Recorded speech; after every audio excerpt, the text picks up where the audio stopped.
Good morning बच्चों। तो previous video में हम लोगों ने 7.4 कंप्लीट किया था। अब हम लोग देखेंगे 7.5 के बारे में, जिसमें हम लोग को पढ़ना है आंशिक विधि यानी इंटीग्रेशन बाय पार्शियल फ्रैक्शन। ठीक है, इंटीग्रेशन बाय पार्शियल फ्रैक्शन। इसमें 5 स्ट्रक्चर है और उसी 5 स्ट्रक्चर पे क्वेश्चन आता है। वो 5 स्ट्रक्चर आपको याद रखना पड़ेगा। ठीक है, वो 5 स्ट्रक्चर आपको याद है तो आंशिक विधि का कोई भी क्वेश्चन आप लोग कर सकते हो। ठीक है, आंशिक विधि को क्या बोलते हैं इंग्लिश में? Integration by partial fraction. ठीक है, अब वो क्या क्या स्ट्रक्चर है देखिए। अगर स्ट्रक्चर आपका मिल गया px plus q by x minus a into x minus b. ठीक है, ऊपर कुछ होगा x square 2x plus 3 5x plus 4 इस तरह का अगर है तो उसको हम जनरल फॉर्म में लिख दिए px प्लस क्यू बटा मान लीजिए कि x माइनस 2 x माइनस 3 इस तरह से रहे तो general structure x minus a into x minus B. अगर आपको ऐसा स्ट्रक्चर दिखता है तो हम लोग जो इसका आंशिक रूप है, जो फ्रैक्शन रूप है, इसका पार्शियल फ्रैक्शन रूप है, वो हम लोग मानेंगे a by x minus a plus b by x minus b. अब इसमें ये चीज़ तो हमारा क्वेश्चन का है, ये चीज़ है, ये हमारा माना हुआ चीज़ है, इसका हम लोग मान निकालेंगे। इसका क्या करेंगे, ये कैपिटल ABC का जो होता है वो हम लोग मान निकालते हैं। कैसे निकालते हैं वो क्वेश्चन में अभी बताएंगे। बस इतना भी समझिए कि अगर कोई क्वेश्चन इस रूप का है तो पार्शियल फ्रैक्शन में आपको इसको इस स्ट्रक्चर में मानना है, a by x minus a plus b by x minus b. ठीक है, उसके बाद अगर ये स्ट्रक्चर है px plus q by x minus a का होल स्क्वायर, अगर ये स्ट्रक्चर है तो इसको आपको मानना है a by x minus a, पहले a by x minus a और फिर b by x minus a का whole square, b by x minus a का होल स्क्वायर। ठीक है, पहले क्या करना है a by x minus a और फिर b by x minus a का होल स्क्वायर। तीसरा स्ट्रक्चर 3 गो में अगर हो px square plus q x plus r बटा x minus a into x minus b into x minus c. ठीक है, अगर 3 स्ट्रक्चर का है अगर क्वेश्चन इस रूप का तो पार्शियल फ्रैक्शन में आपको लेना है a by x minus a plus b by x minus b plus c by x minus c. ठीक है, इस तरह से आपको ये इस बार 3 हो जाएगा तो एक टर्म आगे आ जाएगा c। इस तरह से आपको पार्शियल फ्रैक्शन में मानना है और ये सारा फ्रैक्शन जो है आपका पेज में दिया हुआ है। आप जो है फार्मूला नंबर 30-31 के बाद देख सकते हो, उसमें मिल जाएगा। ठीक है, उसमें लिखा होगा आंशिक विधि। अच्छा, उसके पहले 2-4 फार्मूला और है जो कि इसके बाद पढ़ना है, तो ये मत समझिएगा कि वो छोड़ दिए। ठीक है, जो 25 के बाद के फार्मूले हैं 25 और 30 के बीच में, वो आंशिक विधि के बाद पढ़ना है, तो वो हम लोग बाद में देखेंगे। अभी 30 के बाद आप देखोगे तो आपको आंशिक रूप दिखा हुआ मिलेगा, भिन्न मिलेगा और उसका आंशिक रूप मिलेगा यानी फ्रैक्शन रूप मिलेगा उसका। ठीक है, तो 3 फ्रैक्शन रूप और है इसका, देख लीजिए। 3 हो गया, 2 और होंगे इसमें। एक इसी में स्क्वायर कर दे यानी px square plus q x plus r बटा x minus a into x minus b का होल स्क्वायर दे दे। ठीक है, तो इस केस में आपको पार्शियल फ्रैक्शन क्या लेना है, a by x minus a, एक बार a by x minus a ले लिए, एक बार फिर क्या लेंगे b by x minus b, b by x minus b, और एक बार और लेना होगा c by x minus b का होल स्क्वायर। एक बार a by x minus a plus b by x minus b और फिर c by x minus b का होल स्क्वायर लेना है। और एक आखिरी स्ट्रक्चर है इसका, आखिरी स्ट्रक्चर है px square plus q x plus r by x minus a into x square plus b x plus c, जहाँ x square plus b x plus c का जो गुणनखंड है, गुणनखंड वो आगे नहीं है, ठीक है। जहाँ इतना का गुणनखंड नहीं किया जा सकता, इतना का गुणनखंड नहीं किया जा सकता, ठीक है। तो ये चीज़ आपका इंग्लिश हिंदी दोनों में पेज में लिखा हुआ है, आप देख सकते हो। अब इस वाले स्ट्रक्चर का जहाँ पर इसका गुणनखंड ना हो, ये आगे फैक्टराइज इसका ना हो, तो हम लोग क्या करेंगे, इसका स्ट्रक्चर कैसे मानेंगे, इसका पार्शियल फ्रैक्शन कैसे मानेंगे, a by x minus a plus, इस पूरे के लिए हम लोग b नहीं बल्कि bx प्लस सी मानेंगे, bx प्लस सी बटा x square plus bx plus c, ये लेंगे हम लोग इसके लिए, जहाँ इसका आपको पता है कि फैक्टराइजेशन नहीं है। जहाँ पे फैक्टराइजेशन होगा या तो ये स्ट्रक्चर का हो जाएगा या पहले वाला स्ट्रक्चर का, ये स्ट्रक्चर तब होगा जब इसका फैक्टराइजेशन नहीं हो। याद रखिएगा a by x minus a plus bx plus c by इतना। आप पांचवें स्ट्रक्चर को एक बार बढ़िया से पढ़ लेना, याद करने की ज़रूरत नहीं है, ये कोई फार्मूला नहीं है, पहले बता दे रहे, ये फार्मूला नहीं है, ये स्ट्रक्चर है, इस तरह का स्ट्रक्चर आपको याद रखना है, ठीक है। ये नहीं कि इतना बराबर इतना, ये इतना बराबर इतना नहीं है, इतना को हम लोग इतना मानेंगे, इस स्ट्रक्चर में मानेंगे, ठीक है। ये नहीं कर देना, ये बराबर नहीं है, ये इतना बराबर नहीं है, ठीक है। इतना को हमें इतना मानना है इस रूप का, जिसमें हम ABC का मान निकालेंगे, जैसा क्वेश्चन रहेगा उसके अकॉर्डिंग, ठीक है। तो ये 5 स्ट्रक्चर आपको ध्यान में रखना है, फिर से बता दे रहे हैं, ये फार्मूला नहीं है, ये आंशिक रूप है, आपको बस ध्यान में रखना है कि इतना होगा तो इसका स्ट्रक्चर ऐसा होगा, ठीक है।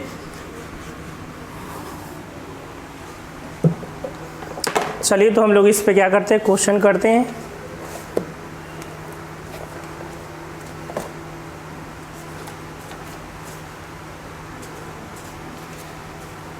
देखिए क्वेश्चन नंबर 1,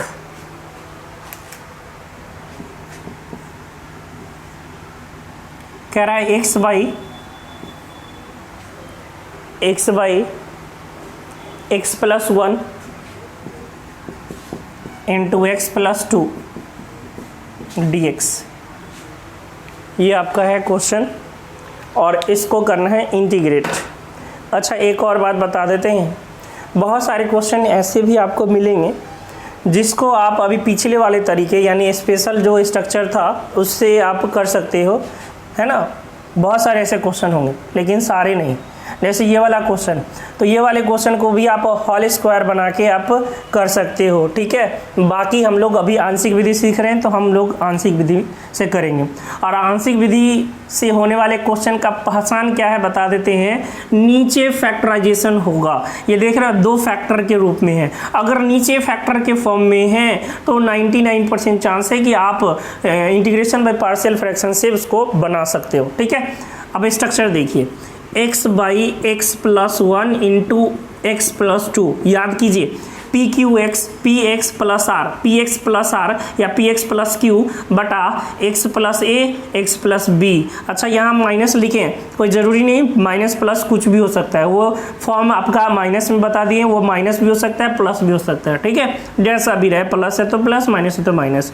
तो अब इसका स्ट्रक्चर अगर देखोगे तो आपको ध्यान में आएगा कि सर ये पहला वाला ही स्ट्रक्चर है, जो पहला वाला आंशिक रूप है उसका स्ट्रक्चर है, तो इतना को क्या मानना है, इतना को क्या मानना है, a by x plus 1 plus b by x plus 2, ठीक है। इतना को इतना मान लेना है। देखिए हमने माना कि लिखा है, अब बहुत सारे बच्चे सोचेंगे सर फार्मूला में कहा कि आपने ये बराबर नहीं है, यहाँ बराबर कर रहे हो, इसलिए बराबर कर रहे हो कि ये बराबर है नहीं, लेकिन हम क्या कर रहे हैं, मान रहे कि इतना बराबर इतना है। और मानने के बाद आपको पता होगा कि मानने वाले टर्म में कुछ चीज़ अननोन होती है, उस अननोन चीज़ को हमें पता करना होता है। तो यहाँ पे अननोन कौन है, ए और बी। ए और बी का जो मान होगा वो कुछ स्पेशल मान होंगे जिसके लिए ये दोनों बराबर होगा, सभी मान के लिए बराबर नहीं होंगे।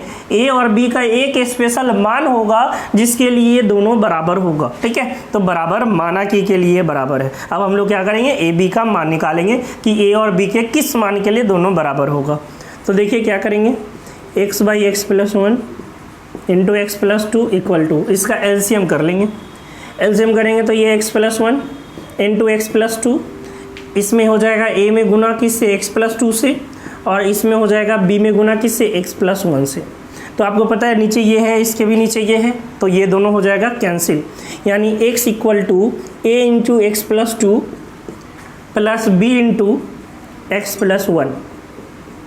ठीक है, आप चाहते तो इसके बाद डायरेक्ट ये लिख सकते थे, क्यों?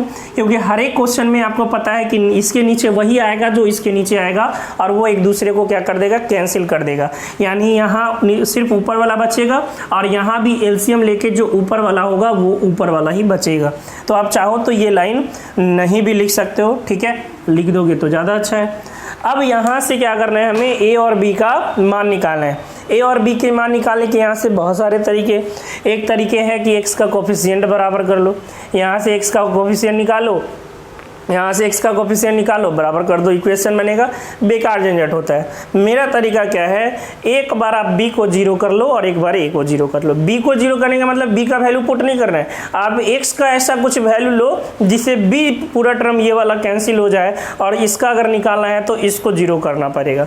तो आप बताओ कि अगर हम x का मान -1 रख दें, x का मान कितना रख दें, -1, तो ये क्या हो जाएगा, 0। अगर ये 0 हो गया तो b का टर्म ही 0 हो जाएगा, है ना। तो b का पूरा टर्म 0 हो गया तो किसका मान निकल जाएगा, a का मान निकल जाएगा।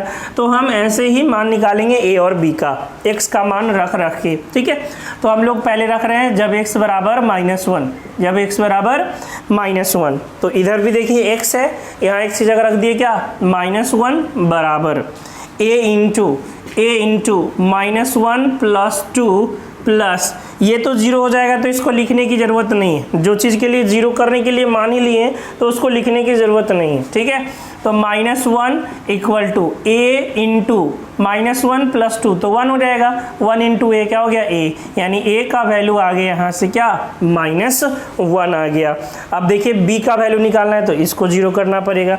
बताइए x का क्या मान रखे कि ये 0 हो जाए, तो कहोगे सर -2 रख दीजिए। जब x बराबर हो जाएगा कितना, -2, x बराबर हो जाएगा कितना, -2, तो इधर x है, x की जगह -2 इक्वल टू, ये तो हो गया 0, इसको नहीं देख रहा है, इसमें रखेंगे b इंटू -2 प्लस 1, यानी -2 इक्वल टू, ये कितना हो गया, -b, यानी b बराबर आ गया 2। तो देखिए यहाँ से हम लोगों के पास a और b का मान आ गया। a और b का मान हम यहाँ पे रखेंगे, ठीक है। तो यहाँ से हो जाएगा कि x by x plus 1 into x plus 2 बराबर a बटा x प्लस 1। तो a की जगह क्या है, -1 बटा x प्लस 1 प्लस b की जगह कितना है, 2, तो 2 बटा x प्लस 2।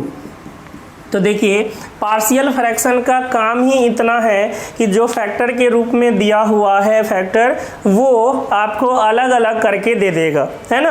जो पार्शियल फ्रैक्शन का काम है कि जो फैक्टर है इसको आपको अलग अलग करके दे देगा। जैसे देखिए इतना को ये क्या कर दिया, अलग अलग कर दिया। तो अब हम लोग यहाँ से क्या कर सकते हैं, इसको इंटीग्रेट कर सकते हैं। इधर मिटा दे रहे हैं, आप लोग इसको स्क्रीनशॉट ले सकते हो वीडियो रुक कर। अब यहाँ से क्या करते हैं हम लोग, इसको इंटीग्रेट कर लेते हैं, x by x plus 1 into x plus 2 dx। वहाँ के बाद उसके नीचे से हम लोग उसको इंटीग्रेट कर रहे हैं, तो उधर भी इंटीग्रेट करना पड़ेगा। -1 by x plus 1 dx plus 2 by x plus 1 dx, x plus 2 dx, x plus 2 dx, ठीक है। तो माइनस तो बाहर, 1 बाई एक्स का इंटीग्रेशन आपको पता होगा, 1 बाई एक्स का इंटीग्रेशन लॉग एक्स होता है। तो 1 बाई एक्स प्लस 1 का क्या हो जाएगा, log mod x plus 1 plus 2 बाहर, 1 बाई एक्स प्लस 2 का क्या हो जाएगा, log mod x plus 2 plus का c। आप चाहो तो ऐसे ही छोड़ दो, नहीं कुछ लॉग का अगर आपको नियम पता है तो लॉग का नियम भी लगा सकते हो। इसको देखो पावर 2 को उधर भेज देते हैं तो क्या हो जाएगा, लॉग मोड एक्स प्लस 2 का होल स्क्वायर, और ये minus log mod x plus 1 plus c. यहाँ मोड इसलिए हटा दिए क्योंकि आपको पता है मोड सिर्फ इसीलिए लगाया जाता है कि कहीं ये नेगेटिव ना हो, और इसका होल स्क्वायर हो गया तो नेगेटिव होने का कोई चांस नहीं, तो आप मोड हटा सकते हो। log m minus log n, याद होगा log m minus log n, log m minus log n, log m बटा n, तो log x प्लस 2 का होल स्क्वायर बटा x प्लस 1। आप चाहो तो पूरा में मोड लगा सकते हो, आप चाहो तो सिर्फ नीचे वाले में लगाओ क्योंकि ऊपर वाला ऑलवेज पॉजिटिव है। ठीक है। तो यही है आंशिक विधि, इंटीग्रेशन बाय पार्शियल फ्रैक्शन। इसमें आपको जो स्ट्रक्चर है उस स्ट्रक्चर के हिसाब से मानना है और मानकर उसमें जो भी ABC है उसका मान निकालना है। ABC का मान आ जाएगा, बस वो क्या होगा वहाँ से वो अलग अलग हो जाएगा और अलग अलग हो जाएगा तो आप आसानी से उसको इंटीग्रेट कर सकते हो, ठीक है।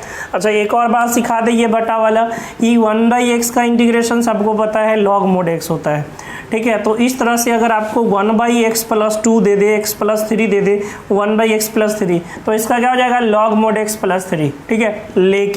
लेकिन यहाँ पर दे देता 1/2x + 3, तो log mod 2x + 3 तो होता, +c तो होता, लेकिन साथ में याद आपको क्या रखना है, फिर से वही पिछले वीडियो वाले कि x का कोफिशिएंट कितना है 2, x का कोफिशिएंट 2 है तो 2 से आप क्या करोगे, भाग कर दोगे। x का कोफिशिएंट 2 है, 2 से भाग कर दोगे, ठीक है। कहाँ से आता है, हम बार बार बता रहे हैं कि अगर इसको t लेकर बनाओगे तो dt का 1/2 आ जाएगा, वही 1/2 बाहर आ जाता है। तो आप डायरेक्ट समझो इस चीज़ को कि कहीं भी आप इंटीग्रेट कर रहे हो, x का कोफिशिएंट है, बाहर में क्या करना है, भाग लगाना है। तो हम लोग कुछ क्वेश्चन और कर ले, इसमें बहुत तरह के क्वेश्चन है, इसमें भी हो सके आपको मानना पड़े, ठीक है। मानने वाले भी क्वेश्चन है, विस्थापन प्रतिस्थापन विधि वाले।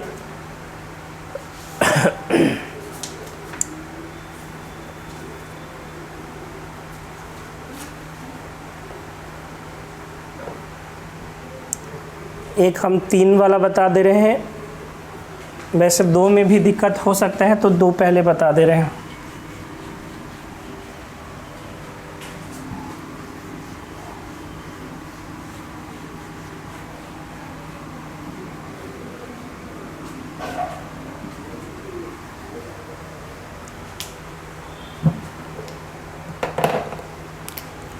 दो में कह रहा है 1/x² - 9dx। अब बच्चा सोचेगा इसमें फैक्टर का है, ये तो आप पिछले तरीके से भी कर सकते हो, x² - a² से भी कर सकते हो। हमने कहा था कि आंशिक विधि के जो क्वेश्चन हैं वो और भी तरीके से हो सकते हैं, जैसे देख लो ये x² - a² है ना, क्या हो जाएगा 1/2a log x - a बटा x + a। आसानी से इंटीग्रेट कर सकते हो इसको, है ना, एक लाइन का इंटीग्रेशन है। लेकिन हमें इसको करना है किससे, आंशिक विधि से। तो हम लोग क्या करेंगे, इसको फैक्टराइज कर लेंगे। ये हो गया 1/, इसको क्या लिख सकते हैं, x + 3 × x - 3। क्यों, क्योंकि 9 क्या है, ये 9 क्या है, 3 का स्क्वायर है। तो हम लिख सकते हैं a² - b² = a + b × a - b। अब क्या करना है, अब स्ट्रक्चर मान लीजिए इसका, माना कि 1/x + 3 × x - 3 बराबर, तो देख लीजिए ये 1/ क्या है, x - a × x - b का स्ट्रक्चर हो गया, जिसको क्या मानना है, a/x + 3 + b/x - 3। यहाँ से हम लोग सॉल्व करेंगे तो 1/x + 3 × x - 3 = इसका एलसीएम हो जाएगा x + 3 × x - 3, ये a × x - 3 + b × x + 3, ये से ये हो गया कैंसिल। तो यहाँ से आपके पास आ जाएगा 1 = a × x - 3 + b × x + 3। अब क्या करना है, यहाँ से ए बी का मान निकालना है। उसके लिए आप क्या करोगे, x का अलग अलग मान रख के a और b को 0 करोगे, ठीक है। अब मान लो a का निकालना है, b वाले को 0 करना है, तो x का वैल्यू कितना रखोगे, -3 रखोगे। x का वैल्यू क्या रखोगे, -3। तो जब x = -3, तो इधर तो x है ही नहीं, इधर x रहता तब ना x की जगह -3 रखते, लेकिन इधर तो 1 ही है, तो ये 1 ही रहेगा, बराबर इसमें रखेंगे a × -3 प्लस, आपको पता है ये तो 0 ही हो जाएगा, इसको 0 ही करना था। तो यहाँ से 1 = कितना हो गया, -6a हो गया, यानी a = -1/6। ये आ गया आपका a का मान। अब b का मान निकालना है तो a को 0 करना पड़ेगा, a वाले टर्म को 0 करना पड़ेगा। तो x का वैल्यू कितना रखोगे, 3। जब x बराबर कितना, 3, जब यहाँ 3 रखोगे तो 3 - 3 क्या हो जाएगा, 0 हो जाएगा। तो ये हो गया 1 बराबर, ये तो 0 हो गया, इसमें रखिए तो b 3 + 3 यानी 6b बराबर 1, यानी b बराबर हो गया 1/6। तो इस तरह से देख रहे हो कि a और b का मान पता हो गया, और a और b का मान पता हो गया तो हम इसमें रख देंगे 1/x + 3 into x - 3 equal to a की जगह कितना आया -1/6, तो -1/6 बटा x + 3 प्लस b की जगह कितना आया है 1/6, तो 1/6 बटा x - 3। ठीक है, अब ये अलग अलग हो चुका है। अब हम लोग इसको क्या करेंगे, इंटीग्रेट कर देंगे।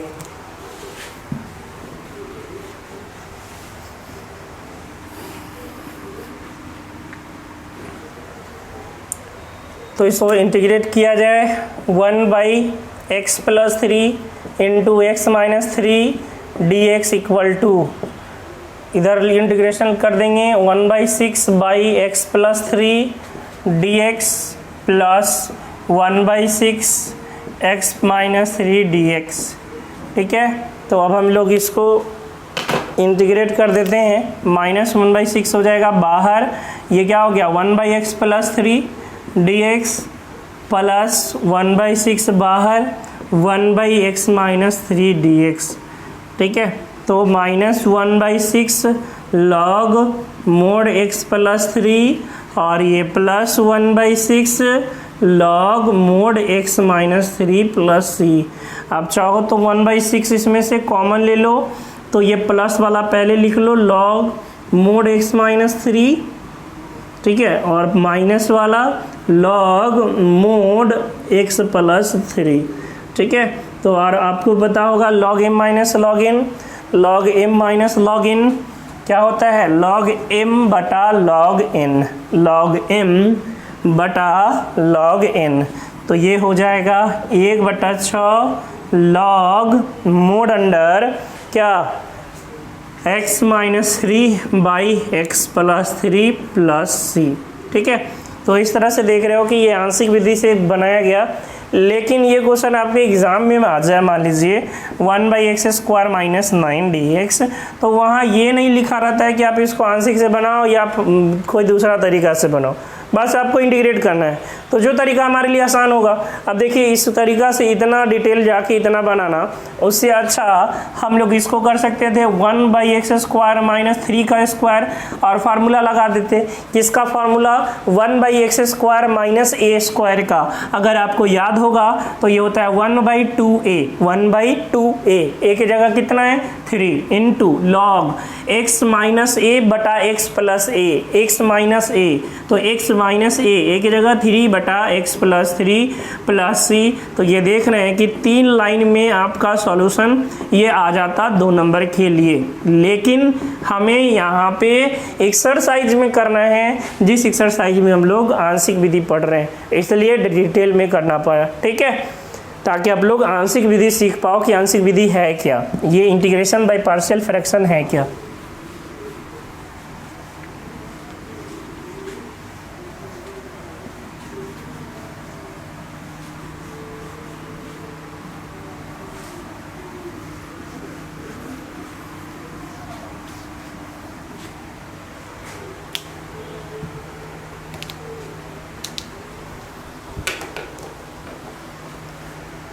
अब हम लोग इसका क्वेश्चन नंबर 3 वाला देख लेते हैं, जिसमें 3 टर्म हो। ठीक है, 3 नंबर देख लीजिए। इसमें कह रहा है कि 3x - 1 by x - 1 into x - 2 into x - 3 dx। तो 3 गो वाला में स्ट्रक्चर आपको पता होगा कि इसका फ्रैक्शन रूप जो होगा, आंशिक रूप, वो क्या हम लोग को लेना है। इसमें 3 है तो 3 हो जाएगा, a/x - 1 plus b/x - 2 plus c/x - 3। अब हम लोग इसका एलसीएम कर लेंगे। 3x - 1 by x minus 1 into x minus 2 into x minus 3 equal to, इन सब का एलसीएम हो जाएगा x minus 1 into x minus 2 into x minus 3। अब इससे भाग करोगे तो a इंटू एक्स माइनस 2 हो जाएगा, x माइनस 2 और फिर x माइनस 3। इसमें भाग करोगे 2 वाला तो 2 वाला हटेगा, क्या आएगा x माइनस 1 और x माइनस 3। और इसमें भाग करोगे 3 वाले से तो क्या बचेगा c into x minus 1 into x minus 3, है ना। 3 वाले से क्यों ना, तो x minus 1 into x minus 2। तो ये पूरा से ये पूरा हो जाएगा कैंसिल, और यहाँ से आ गया ये 3x minus 1 equal to a into x minus 2 into x minus 3 plus b into x minus 1 into x minus 3 plus c into x minus 1 into x minus 2। अब यहाँ से क्या करना है, हमें a plus b plus c का a b और c का मान निकालना है बारी बारी से, जिससे कि हम लोग कैसे निकालेंगे, जीरो करके, है ना। a का टर्म, b का टर्म, c का टर्म जीरो करके बारी बारी से हम लोग इसका मान निकालेंगे। देखिए अब मान लीजिए a का मान निकालना है तो हमें b और c को एक साथ जीरो करना पड़ेगा, b और c के टर्म को एक साथ ख़त्म करना पड़ेगा। अब हमें देखना पड़ेगा कि b और c में कॉमन वाला पार्ट क्या है, तो b और c में कॉमन वाला पार्ट क्या है, x माइनस 1।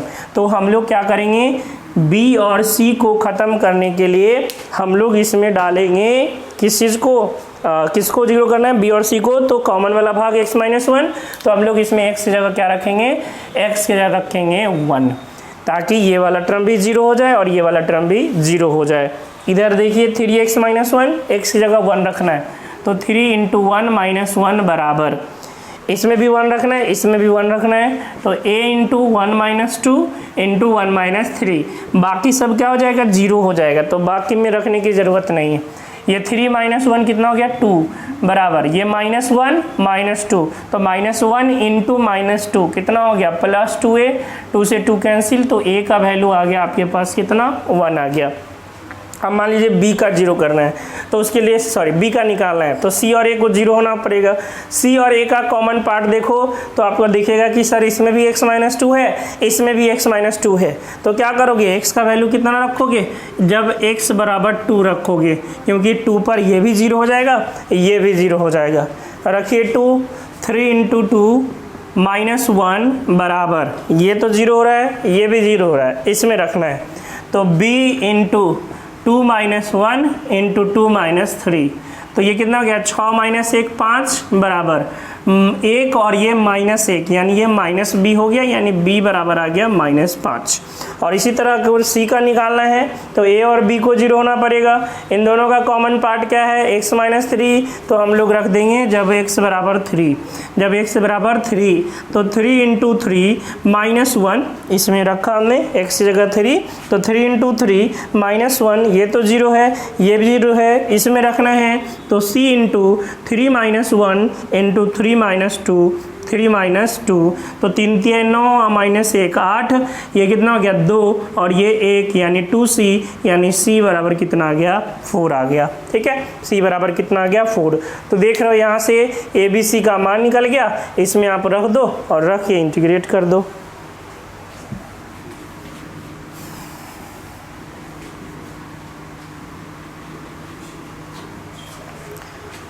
तो यहाँ से जब हम लोग मान रखेंगे तो क्या हो जाएगा, ये 3x minus 1 by x minus 1 into x minus 2 into x minus 3 बराबर, ये आ जाएगा आपका a की जगह है 1, तो 1 by x minus 1 plus b की जगह आया है माइनस 5, तो माइनस 5 बाई एक्स माइनस 2, और प्लस c की जगह है 4, तो 4 बाई एक्स माइनस 3।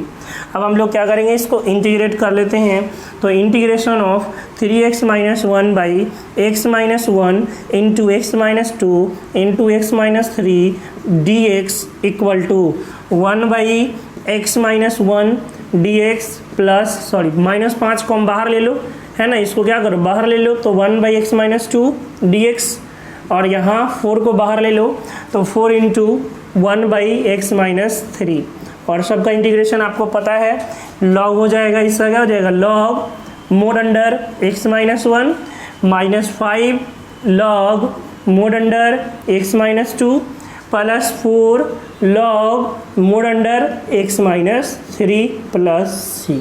ठीक है, तो इस तरह से आप देख रहे हो कि पार्शियल फ्रैक्शन कैसे काम करता है। बस सारा खेल इसका है। इस तरह से अगर आप पहचान पाए कि क्या मानना है और उसके बाद उसमें ABC का मान कैसे निकालना है, दो ही बात है, क्या मानना है, ABC का मान कैसे निकालना है। अगर ये निकल गया तो इंटीग्रेशन तो आसानी से हो जाएगा। ठीक है, तो और भी कुछ क्वेश्चन देख ले इसमें जो आपको हो सके कि दिक्कत करे।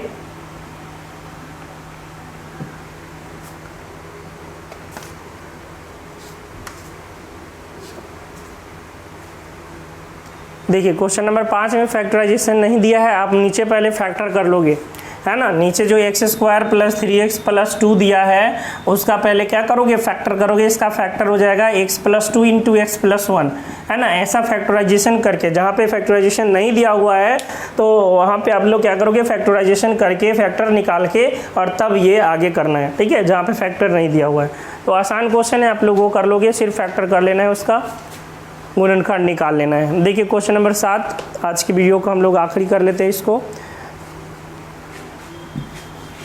क्योंकि 7 में बच्चों को बहुत दिक्कत होता है।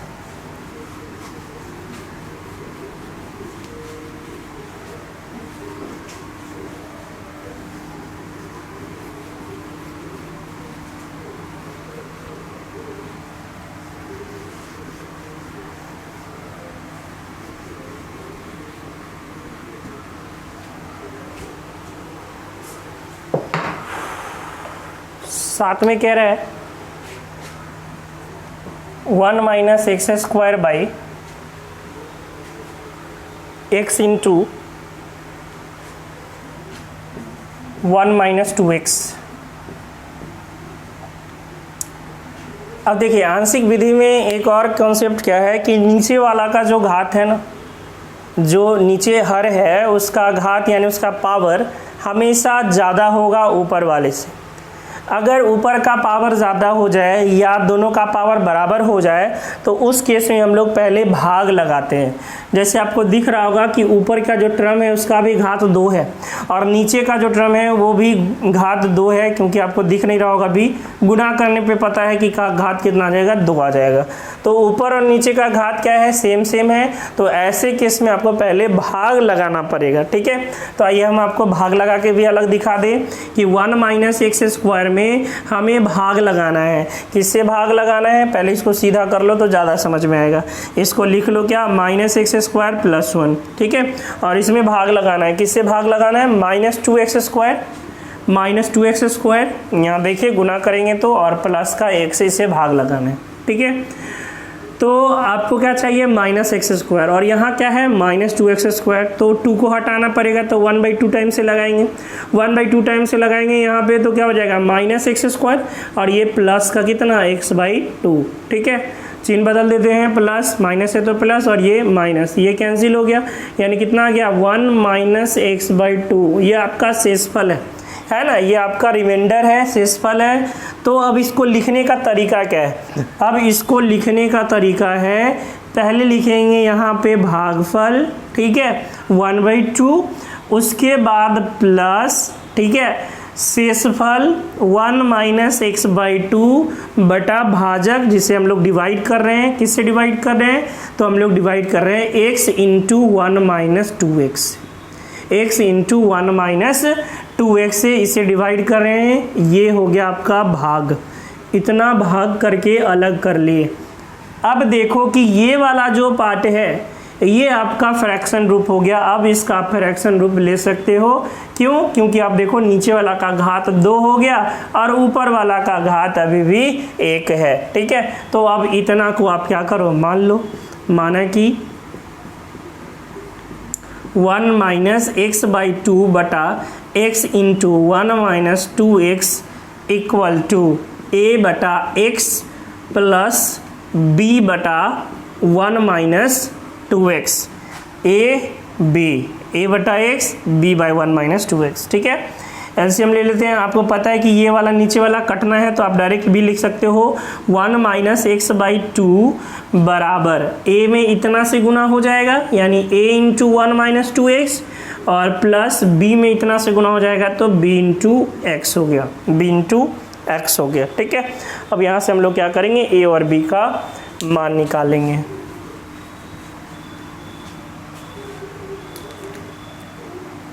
तो a का मान निकालने के लिए b का टर्म 0 होना पड़ेगा और आपको दिख रहा होगा कि x है लगा हुआ, b का कब 0 होगा, जब x क्या हो जाए 0 हो जाए। जब x भी 0 हो जाए तो पूरा का पूरा टर्म 0 हो जाएगा।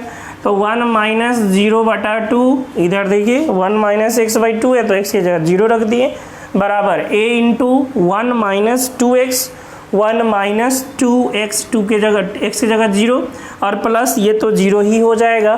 तो यहाँ से 1 बराबर a हो गया यानी a का वैल्यू 1 हो गया। ठीक है, अब आपको क्या चाहिए, b का वैल्यू चाहिए तो इसको 0 होना पड़ेगा। अब बताओ x का वैल्यू कितना रखे कि ये 0 हो जाए। तो आप कहोगे सर ये 1 है, अगर ये भी 1 बन जाए तो 0 हो जाए और ये x के किस मान पर 1 बनेगा, तो जब x बराबर कितना हो 1/2 हो, x बराबर 1/2 हो। तो इधर भी रखना पड़ेगा 1 माइनस 1/2 बटा 2 बराबर ये टर्म तो आपका हो जाएगा 0 बराबर हो जाएगा b इंटू 1/2। ये कितना हो गया 1/4, 1 माइनस 1/4 यानी 3/4 बराबर b/2। 2 से कट गया 2 बार में यानी b का वैल्यू आ गया 3/2। b का वैल्यू कितना आ गया 3/2। अब इसमें रख लेंगे और इसको हम लोग क्या कर लेंगे अलग अलग कर लेंगे। ठीक है, क्वेश्चन आपका पूरा ये है, फ्रैक्शन रूप ये है तो इसमें हम लोग डायरेक्ट रख लेते हैं। तो आपका जो क्वेश्चन है यहाँ से मिटा दें, ये क्वेश्चन है 1/2 plus 1 minus x by two by x into 1 by x into 1 minus 2x 2x dx, ये आपका क्वेश्चन है। और हम लोग इतना को अलग अलग किए हैं इस रूप में, दिख रहा होगा यहाँ पे। तो बराबर 1/2 plus a by x, a का वैल्यू आया है 1 तो 1/x प्लस b का वैल्यू आया है 3/2 बटा 1 माइनस 2x dx। अब आप क्या करो, इसको इंटीग्रेट कर दो। 1/2 का इंटीग्रेशन 1/2x हो जाएगा, 1/x का इंटीग्रेशन log mod x हो जाएगा प्लस 3/2 बाहर, 3/2 बाहर और इतना का करेंगे तो log mod 1 minus 2x plus c तो होगा, लेकिन फिर से आपको ध्यान दिला दे कि x का कोफिशिएंट कितना है, 2 मत बोलना, x का कोफिशिएंट कितना है -2 है। x का कोफिशिएंट -2 है तो आप क्या करोगे -2 से भाग लगाओगे। तो कभी भी इंटीग्रेट कर रहे हो x का टर्म तो पहले चेक कर लेना x का कोफिशिएंट, वरना बाद में पछताना पड़ेगा। ठीक है, x/2 plus log mod x और ये हो गया -3/4 log mod under 1 minus 2x plus c। ठीक है, तो जब भी आप x वाला टर्म इंटीग्रेट कर रहे हो तो कोफिशिएंट ज़रा चेक कर लेना, ये बार बार बच्चों से छूट जाता है और सारा इतना मेहनत किया हुआ सब गड़बड़ हो जाता है। एक -2 के कारण बताइए सारा का सारा गड़बड़ हो सकता था। ठीक है, तो आपको x का कोफिशिएंट ध्यान में रखना है। तो आज के लिए हम लोग इतना ही रहने देते हैं इस वीडियो के लिए। ठीक है, नेक्स्ट वीडियो में हम लोग इससे आगे देखेंगे।